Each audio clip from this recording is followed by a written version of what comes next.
Salve, salve investidores e investidoras interessados em Klabin, uma empresa do ramo de papel e celulose que negocia na nossa bolsa sob o ticker KLBN11. Tá? No vídeo de hoje a gente vai falar sobre essa empresa e, para quem ainda não me conhece, me apresentar primeiro, né?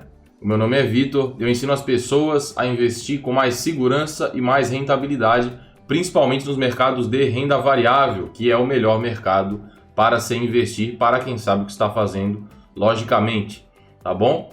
E no vídeo de hoje, como eu falei, a gente vai falar sobre Klabin, uma empresa do setor de papel e celulose. A gente vai ver como essa empresa é exposta ao dólar, suas dívidas, suas receitas, tá bom? Vamos ver também os dividendos da empresa, sobre os dividendos.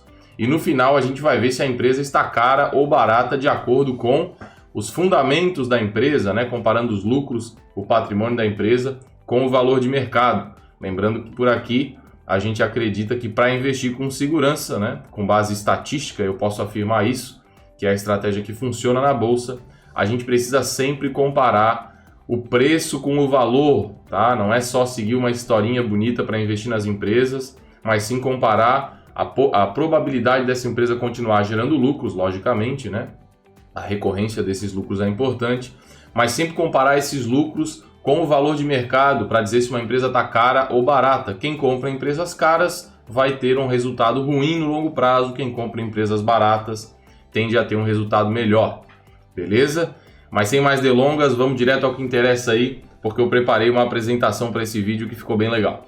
Beleza, a primeira tela, como de costume aqui, a gente já vê os pagamentos de dividendos da empresa Klabin, tá? Que nos últimos 12 meses pagou para os seus acionistas aí 5,3% em dividendos. A gente pode ver que os pagamentos foram feitos aqui no 18/5 e 25 de fevereiro, tá bom? A fonte dessa imagem aqui é do site Fundamentos, que sempre é usado como base aqui no canal, né? Um site de análise fundamentalista. Para investir com segurança em ações ou em fundos imobiliários, a gente tem que se basear em fundamentos, tá? Que são comprovadamente, estatisticamente, é a estratégia que funciona para comprar boas empresas e bons imóveis por preços baratos ou justos, né? Tá certo? E a próxima imagem, falando aí dos lucros, lembrando que os dividendos são uma parcela dos lucros. Às vezes, uma empresa pode pagar mais dividendos que outra, mas mesmo assim ser uma empresa menos lucrativa. Então, entre dividendos e lucros, a nossa preferência tem que estar nos lucros, a gente tem que estudar melhor os lucros. E no caso da Klabin, no último trimestre, teve um aumento no lucro de 35,19% na comparação trimestral. E aqui na imagem está a evolução dos resultados anualizados, tá certo? A gente pode ver que é uma empresa bem volátil, diferentemente de outras empresas que já foram analisadas aqui no canal. É uma característica do setor de papel e celulose mesmo. O setor de siderurgia também tem gráficos parecidos de evolução de lucro, tá certo? Eu, como prezo muito pela segurança, né? Segurança é sagrada, eu prezo por mais empresas na carteira que não sejam assim, mas sim que tenham mais consistência de lucros, que o gráfico aqui, nesse caso, esteja mais para cima, né, com constância, de preferência sempre, tá certo? É o caso da empresa aí, outras empresas que eu falo aqui no canal, que eu já falei, Taesa, Sanepar, tá certo? Mas, como eu falei, são de setores diferentes. Uma característica do setor de papel e celulose, assim como do setor de siderurgia, é uma maior volatilidade, uma maior inconstância nos lucros, tá certo? E no último resultado teve um bom aumento de lucros para a empresa Klabin.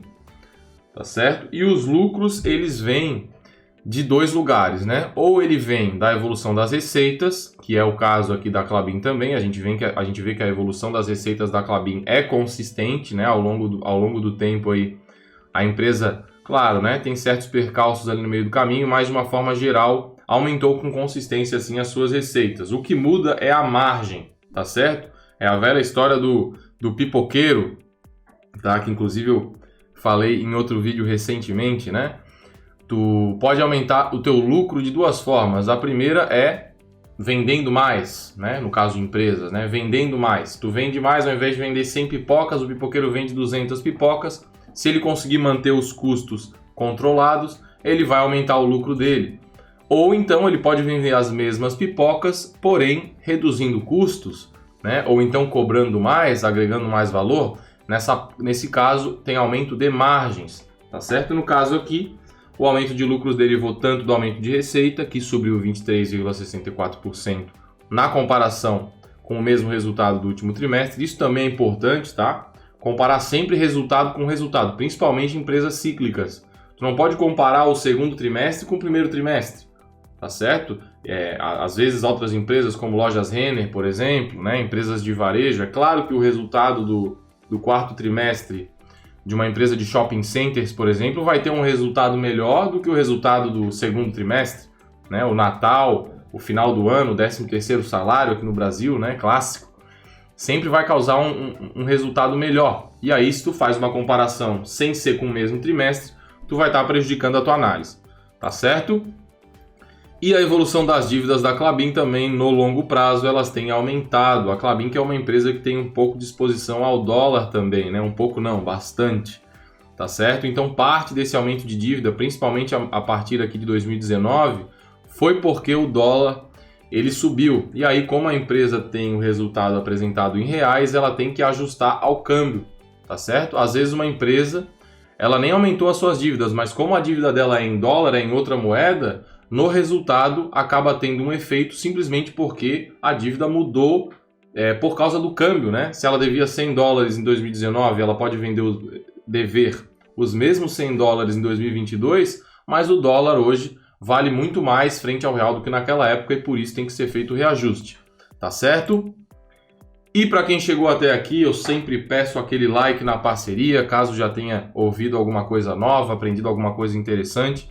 Faz o favor aí, deixa o like, caso queira aí se comprometer a se tornar um investidor mais seguro, mais rentável, se inscreve no canal também, por aqui o conteúdo é focado nisso, tá certo? Eu tento passar a minha experiência com didática, justamente para ajudar os outros investidores, tá certo? Então deixa o like, se inscreve no canal, comenta aí o que achou do vídeo e vamos em frente aqui com a apresentação. E no próximo slide a gente pode ver aqui justamente o que eu estava falando, né? A exposição em dólar da empresa, no caso aqui da dívida. A gente pode ver que 20,8 bilhões na verdade, né? Que isso aqui já está em milhões. Então 20,8 bilhões da dívida da empresa é em dólar e 7 bilhões apenas é em real, tá certo? Ou seja, mais de 50%, bem mais de 50% da dívida da empresa é em dólar. Por isso que acontece o que eu falei ali, da evolução da dívida estar também atrelada a outros fatores que não a emissão nova de dívida. A empresa pode não ter emitido nada de dívida e mesmo assim a dívida disparar para cima por causa do câmbio, tá certo?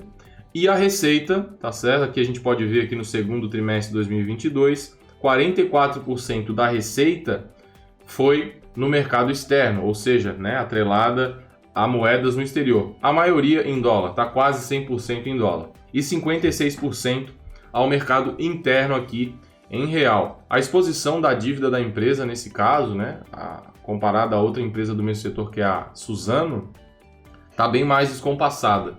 A empresa tem muito mais receita no mercado interno e tem muito mais dívida no mercado externo. Isso é ruim, tá bom? A empresa tem que sempre buscar a manter proporcional. Se a empresa tem 50% da receita em dólar, buscar manter 50% das dívidas em dólar também, para que o câmbio não quebre a empresa, tá certo? A exposição ao câmbio é um perigo, a empresa tem que cuidar bem dessa gestão. E por fim, eu sempre trago aqui os indicadores fundamentalistas, né? São os fundamentos que vão nos dizer se uma empresa está cara ou se ela está barata, tá certo? E os indicadores principais de preço e valor são esses daqui que eu sempre trago: preço por lucro e preço por valor patrimonial, tá certo? E a fonte desses dados está ali em cima. O valor de mercado é o preço, né, nessas fórmulas. O patrimônio líquido da empresa, que é 7,9 bilhões.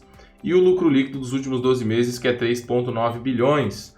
O resultado disso é que a empresa está sendo vendida hoje por 5,48 vezes os seus lucros, o valor de mercado dividido pelo lucro líquido. Lembrando que o valor de mercado é o quanto a gente paga para comprar a empresa. Não importa se você vai comprar R$100, R$1.000, R$100.000. O que importa é o valor de mercado total. A gente não pode nunca olhar só o valor da cota ou só o valor que a gente está comprando. Tudo é uma proporção do inteiro que é a empresa.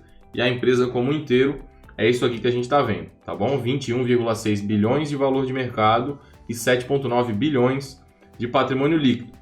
O preço por lucro, no caso, está num nível interessante, 5,48 vezes lucro. Pagar por uma empresa não é caro, tá? Tem empresas sendo vendidas a muito mais, VEG, por exemplo, tá? Sendo vendida acima de 30 preço por lucro, Magazine Luiza, tá certo? Empresas, normalmente empresas mais vinculadas a narrativas de tecnologia, narrativas mais bonitinhas, né? Ou com mais perspectivas de crescimento, vão ter um preço por lucro maior, isso é natural, tá certo? Mas, de qualquer forma, um preço por lucro mais baixo é sim um indicativo, e uma carteira formada com empresas com preço por lucro mais baixo tende sim a performar melhor no longo prazo do que comprar empresas caras comparadas ao lucro.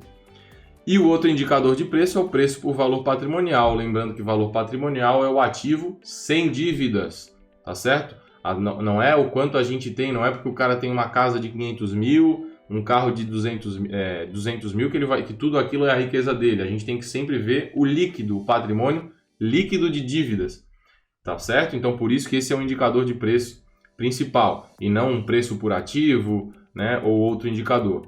E no caso aqui, preço por valor patrimonial de 2,71, que eu considero caro. Eu não gosto de pagar mais de 2 no preço por valor patrimonial, principalmente por uma empresa já grande, consolidada, como é o caso aqui da Klabin, né? Uma empresa bem antiga. Se fosse uma empresa de crescimento, a pessoa até relativiza, né? Se a empresa vai crescer muito, tu aceita pagar um pouco mais caro, tanto no lucro quanto no patrimônio, mas no caso aqui, eu acho que esse indicador está um pouco caro.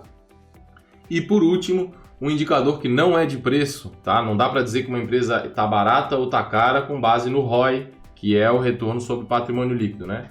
A diferença do ROI para o retorno sobre patrimônio líquido é só porque uma nomenclatura está em inglês e a outra está em português, certo?